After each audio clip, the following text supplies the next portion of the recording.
Hi, Storyworks Junior readers. I'm Lauren Tarshis, and this is Roy. And we cannot wait to share my latest Storyworks Junior story, Disaster in Space, with all of you. This is the story about a team of astronauts who had to fight for survival hundreds of thousands of miles from Earth. The story takes place in 1970, and I bet some of your parents or grandparents remember watching this crisis on the news. Be sure to ask them about it later. Are you ready to learn more about this shocking tale of survival? Are you? Well, let's get to it. It was April 11, 1970, at Kennedy Space Center in Florida.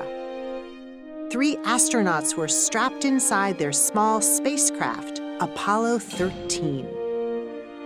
Apollo 13 sat on top of a 360-foot-tall rocket. It was packed with millions of pounds of fuel.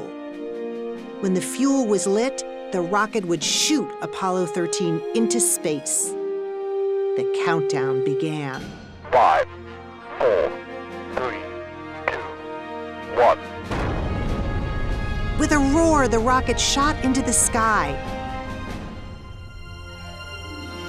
It flew through the air at 24,000 miles per hour. That's 14 times faster than the speed of a bullet. The force stretched back the skin on the astronauts' faces. It seemed as if the skin would rip from their skulls. The men felt as though their bones might shatter. But this was normal. In fact, the launch was nearly perfect. Commander Jim Lovell and officers Fred Hayes and Jack Swigert were on their way to the moon.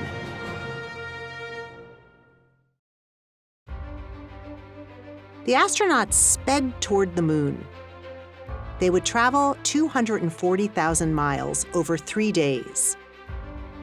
Apollo 13 was made up of 3 modules. The car-sized command module in the middle was called Odyssey. It was where the men lived and slept.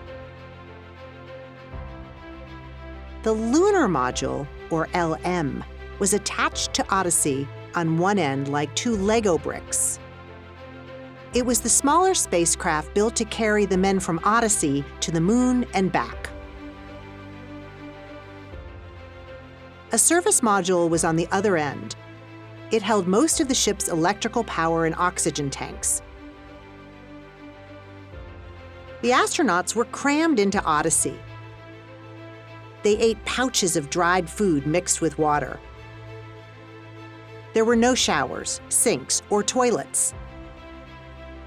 The astronauts had to pee and poop into bags. The bags with pee were left in space.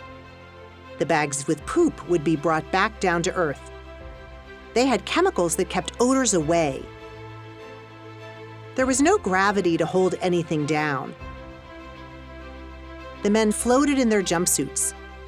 They looked like big fish stuck in a tiny tank. But the astronauts never complained.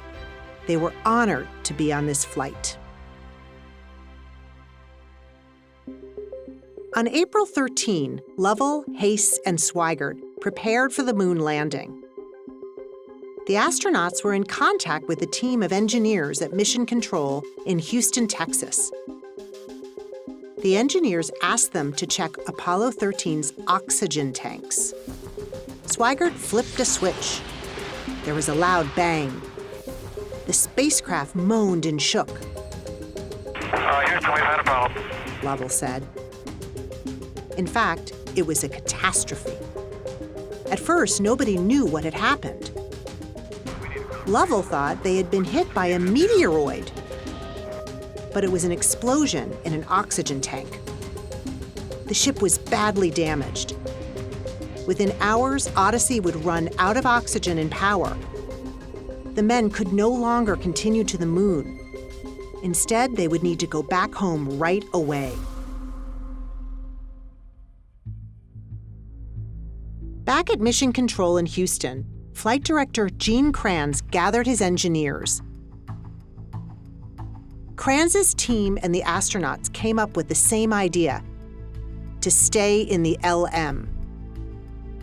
The LM had its own power, oxygen, and water. The astronauts would be safe in it until they got close to Earth. But as they passed through Earth's atmosphere, the LM would get too hot. So the men would have to scramble back into Odyssey before then. Odyssey had a heat shield to protect them. The astronauts settled in for the 4-day trip back to Earth. To save power in the LM, they shut off the heat. It was 280 degrees Fahrenheit below zero outside.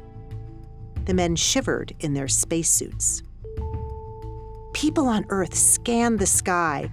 They wondered whether the astronauts would make it home. On the morning of April 17, the astronauts got ready for the ship's final plunge to Earth. They climbed into Odyssey, but they did not know if the explosion had damaged the ship's parachutes. The men needed them to land safely, and if the heat shield didn't work, the ship would burn up. "Gentlemen, I suggest you get ready for a ride," said Lovell. The men tightened their seatbelts. The ride was a straight drop, traveling 25,000 miles per hour. For 4 minutes, Odyssey and Mission Control would be unable to talk to each other. If something went wrong, Mission Control wouldn't know. The room was packed with engineers and visitors. Everyone was completely silent. The minutes ticked by with agonizing slowness. Joe Kerwin in Mission Control tried to make contact. There was no response. "Try again," Kranz barked. Still nothing. Some engineers fought back tears. Then, after about 5 minutes, a voice crackled over the radio. "Okay, Joe," said Swigert. At Mission Control, the room flooded with joy and relief. Kranz pumped his fist in the air. Inside Odyssey, the astronauts watched the sky outside the windows. It turned from angry red to soft pink and finally to blue. Pop! Odyssey's parachutes opened. The ship floated to Earth like a feather. It landed in the warm waters of the Pacific Ocean. The Apollo 13 mission was over.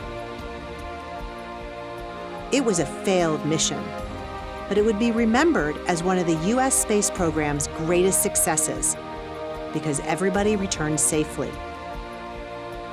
Lovell looked at Hayes and Swigert. He said, "Fellows, we're home."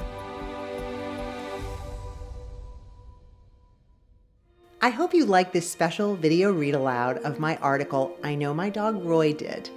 I learned so much while I was researching this story, and I hope that you learned something too, and that you're going to want to learn even more about space, about this mission, about what is happening with NASA today.